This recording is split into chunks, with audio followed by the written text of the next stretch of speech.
karbohidrat yang sederhana. Karbohidrat sederhana itu gampang Cari, gampang dimakan, gampang dimakan, Oke. gampang dicerna tubuh, dan setelah dicerna tubuh dengan cepat dia akan meningkatkan gula darah. Karena dia langsung diserap. Yap. Gula di dalam darah itu langsung naik. Satset pokoknya. Satset lah. Oke. Makanya orang kalau udah lapar banget, kayak misalnya bulan puasa, kan sukanya minumnya sirup gitu kan. Oh, karena itu Teh tuh manis, karena dia cepet naikin. karena itu karbo sederhana. Cepet ngilangin lapar, cepet naikin gula darah Yap. gitu. Tapi di satu sisi ada positifnya, ada negatifnya.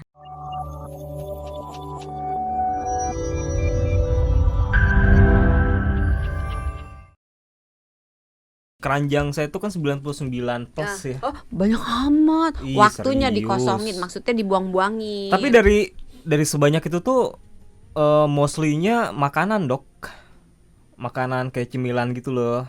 Kayak cemilan. Buat sahabat Sonora yang ngerasa julid ngelihat Mas Sony badannya segini-segini aja padahal makan melulu. Ih, Dengerin sampai selesai. makanya saya tuh kalau makan ya, Dok ya. Pasti kalau udah sebanyak apapun tetap aja lapar loh, nggak tahu kenapa. Tapi segini-segini aja perlu Nah, badannya.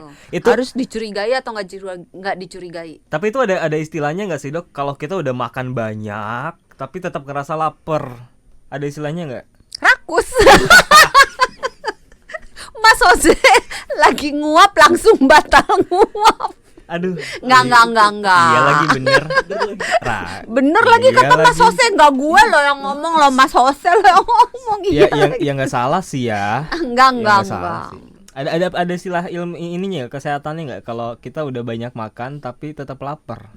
Sebenarnya bukan istilahnya, tapi lebih ke penyebabnya, latar belakangnya, dan gitu. bagaimana cara menanganinya supaya tidak menjadi masalah kesehatan yang serius. Nah, gitu. ini juga pas nih di TikTok, karena kan kami lagi live juga ya di TikTok @radio.sonrafm92. Ada Bang Tut katanya, aduh namanya. Tapi dia nanya nih, aku juga sama sering makan banyak tapi tetap lapar, itu kenapa ya, Dok, penyebabnya? Nah, dengerin Kita langsung ke sampai penyebab selesai. nih berarti nih. Terserah. Oh, lah ya, sini kan narasumber, kerjaannya kan menjawab bukan bertanya. Oh iya. Iya kan? Iya Pak, benar. iya Pak, iya semua. Ayo ya. Enggak, tadi Iya. saya tanya istilahnya ada enggak, dokter Kan jawabnya. udah dijawab nggak ada. Oh, nggak ada. Jawabannya Oh. nggak ada. Jangan tadi kata dokter nggak ada, Kita lebih ke berantem mulu lebih ya, ke cara perasaan. penyebabnya. Katanya mau makan biar gimmick, Hah? nggak jadi. Gak jadi, masa makan pas siaran kan nggak mungkin. Oh, Iya, percuma kalau makan banyak kita tetap lapar. Ya bener juga ya. Jadi Makanya. nggak usah makan-makan ya. Iya, jadi ada nggak istilahnya? Istilahnya nggak ada, Nggak tapi ada. penyebabnya banyak. Nah, gitu aja muter-muter ya sampai 8:30 nanti. Penyebabnya itu bisa dibagi jadi 3 lah. Jadi 3. Oke, pertama. Pertama, penyebab yang berasal dari fisik, dari badan. Oke. Kedua, penyebab yang berasal dari psikis, dari pikiran, dari mental. Yang ketiga Yang adalah. ketiga, penyebab yang berasal dari lingkungan. Oke, kita bahas yang pertama dari fisik. Kenapa selalu mulai dari yang pertama? Kenapa nggak yang kedua dulu atau yang ketiga dulu? Takut yang pertama ngambek. Ya kan udah menang Om Pimpa. Kalau mereka bertiga Om Pimpa. Oh, enggak, siapa tahu bukan dari Home Ya udah yang Pimpa. pertama. Yang dari fisik dulu. Dari fisik. Apa penyebabnya? Kalau lapar melulu bisa karena tubuh kekurangan beberapa zat gizi, bisa karena diabetes, Iya. bisa karena tiroidnya mengalami gangguan yang mengakibatkan kelenjar tiroidnya itu berfungsi secara berlebihan, yang kita kenal dengan nama hipertiroid. Iya. Bisa karena efek samping obat, bisa karena yang lain-lainnya. Oke. Oh, banyak ya? Banyak. Dari gizi, diabetes, terus tiroid, sampai yang terakhir tadi apa dokter sebutkan? Nah, efek lupa samping kan? obat.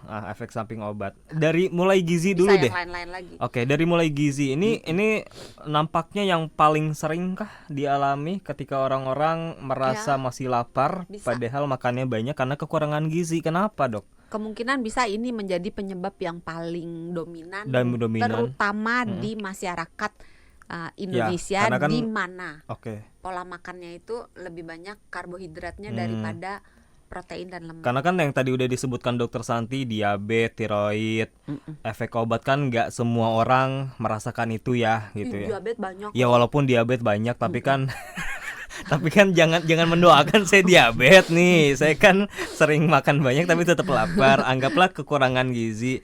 Kenapa dari pola makan yang berantakan, akhirnya gizinya kurang, akhirnya bisa menyebabkan itu. Karena gini, kalau misalnya kita makan protein yang cukup, ada hormon yang keluar ketika kita makan protein dan lemak. Itu hormon yang menyebabkan kita rasa Kenyang. puas. Puas. Gitu. Oh.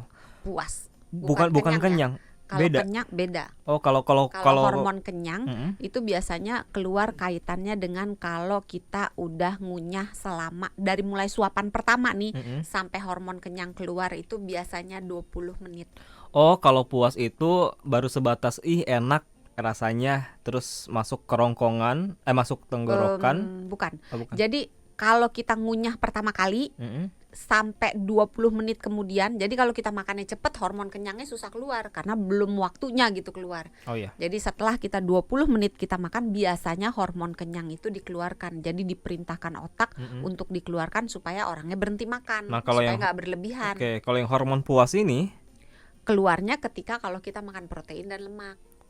hanya protein dan lemak. Oke. Tapi dua-duanya akan menyebabkan orang berhenti makan. Oh, hormon. Satu karena kenyang, satu karena puas. Oh, gitu ya. Itulah sebabnya kalau misalnya kita pergi makan steak misalnya ya, Iya. kan kita nggak pernah bisa makan steak sampai misalnya 3 porsi gitu. Beda sama kalau nasi goreng gitu kan. Iya. Masih bisa kita nambah nasi, nambah roti gitu kan. Tapi kalau daging itu agak susah. Saya tuh paling cepat puas ini, Dok, makan seafood. Kalau dibayarin. Iya Kan dong. seafood protein dan ada lemak baiknya. Pantes ya. Iya. Ada protein, ada lemak baik, Iya. makanya cepet puas. Rasanya tuh. kan langsung puas dibandingkan dengan Iya, misalnya makan walaupun- nasi goreng yang telurnya kecil kan, Iya, abang-abang bener gitu. Ya. Walaupun porsinya nggak Nggak banyak ya, Mm-mm. tapi tetap aja udah habis makan seafood gitu. Terus nggak enak pengen. gitu kan. Iya, jadi nggak pengen menghilangkan rasa enak gitu di mulut. Kadang kan kalau makan yang lain jadi hilang kan Hilang rasa gitu ya. seafoodnya. Iya, itu hormon itu yang menyebabkan Pokoknya intinya berhenti makan gitu. intinya berhenti makan aja ya, bukan karena kenyang ya. Oke, kalau kita makan protein sama lemak. Lemak. Tapi kalau misalnya kita makan dominannya di karbohidrat, apalagi kalau karbohidrat sederhana itu karbohidrat yang gampang dicerna. Oke. Jadi biasanya makanan-makanan yang dibuat dari tepung. Misalnya roti, donat gitu. mie. Mie kan tepung ya. Terus lebih cepat lagi kalau bentuknya cair, bukan yang solid, bukan yang padat. Kayak seperti Gula, kental manis, gitu kan, sirup. Oke. Pokoknya segala macam yang manis-manis ya, yang terbuat dari gula Jawa, madu. Aduh, makasih loh. Manis. Saya disebut. Baru tahu loh kalau misalnya mesti dibalik nih kameranya. Kalau misalnya Mas Sony ini manis, ada yang bilang manis nggak selain Mbak yang satu itu? Nggak ada ya? Enggak, Nggak ada tahu yang kita bilang nggak usah Mas Sony bahas, manis. kita nggak usah bahas yang ke yang lain ya. Oh ya, jangan. Tadi Iya. nyampe mana, nyampe Nah, sirup. kalau misalnya dia karbohidrat yang sederhana, itu rasa lapar akan makin cepat muncul. Dan ini ada ceritanya.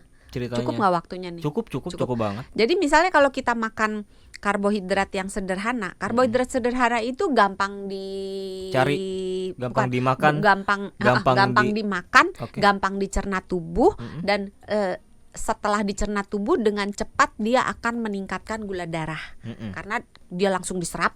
Gula di dalam darah itu langsung naik. Satset pokoknya. Satset lah. Okay. Makanya orang kalau udah lapar banget, kayak misalnya bulan puasa, kan sukanya minumnya sirup gitu kan. Oh, karena itu teh manis, karena dia cepet naikin. Karena itu karbo sederhana. Cepet ngilangin lapar, cepet naikin gula darah gitu. Tapi di satu sisi ada positifnya, ada negatifnya. Nah, negatifnya kalau kita sering makan yang manis-manis dalam kehidupan sehari-hari di mana kita nggak puasa gitu ya, di mana kita nggak dibutuhkan, maka kenaikan gula darah yang mendadak melonjak itu akan membuat tubuh kelabakan. Wih, gula naik nih gitu kan. Cepet turunkan, karena gula yang terlalu banyak di dalam darah kan tidak baik. Sehingga tubuh akan memberi respon dengan mengeluarkan insulin. Ayo insulin dikeluarkan banyak-banyak, karena insulin kan gunanya untuk menurunkan gula darah kan. Maka insulin akan keluar banyak untuk nurunin si gula yang banyak itu di dalam darah. Nah, karena insulinnya dikeluarkannya banyak, kenapa banyak? Karena gulanya juga banyak, maka gula darah yang tadinya melonjak akan cepat turun. Karena kan insulinnya yang dikerahkan banyak. Nah, penurunan gula darah yang dari tinggi langsung ke ngedrop gitu karena insulinnya banyak akan membuat orang merasa, ih kok gula darahnya rendah, lapar lagi. Dan itu akan jadi lingkaran setan kalau orang tersebut menyelesaikan rasa laparnya dengan menggunakan karbohidrat sederhana lagi. Kan sering nih kita, ih lapar ya, beli donat yuk gitu. Ih lapar ya, beli roti yuk. Apalagi rotinya yang nggak ada proteinnya. Jadi roti itu kan ada yang isinya misalnya daging gitu kan, tapi ada juga yang isinya selai coklat, selai nanas, selai stroberi. Nah itu kan termasuk dalam golongan yang karbohidrat yang sederhana. Berarti sekalipun misalkan ya kita gizinya sebenarnya cukup, tapi kalau dalam satu waktu kita makan dalam satu porsinya itu tidak ada lemak, tidak ada protein segala macam, ya sama aja tetap akan menimbulkan lapar lagi. Lebih cepat lapar. Sekalipun gizinya udah terpenuhi ya, tapi kalau kita ya, makan kalau nggak makan porsi, protein gimana bisa gizinya terpenuhi? Oh iya benar juga sih. Kalimatnya nggak tepat ya. Gizi itu terpenuhi kalau makronutriennya masuk, mikronutriennya masuk. Makronutrien itu salah satunya karbohidrat, karena salah duanya protein, salah tiganya lemak baik. Karena gizi itu kan dihitungnya berdasarkan proporsi kita makan ya, bukan dalam overall atau keseluruhan ya. Oke, baiklah. Ini dari yang fisik ya, yang dominan adalah gizi. Tadi juga sebenarnya udah menjawab ya, ada bahasan tentang gula. Ke diabetes itu kan makanya kenapa nyambung juga gitu ya. Nah kita akan bahas tadi yang aspek kedua tuh apa, tadi kan fisik ya. Terus yang kedua adalah sebenarnya kalau yang nutrisi ada beberapa juga yang membuat orang tuh kayak ngidam terhadap sesuatu gitu. Kayak misalnya kalau orang ngidam pengen makan es misalnya, es batu gitu ya, nggak pakai apa-apa, es batu doang. Itu biasanya dia kekurangan zat besi. Ini nggak pasti ya. Ada kecenderungan orang tersebut kekurangan zat besi. Jadi kekurangan zat tertentu itu bisa membuat keinginan untuk makan sesuatu juga meningkat gitu. Jadi spesifik.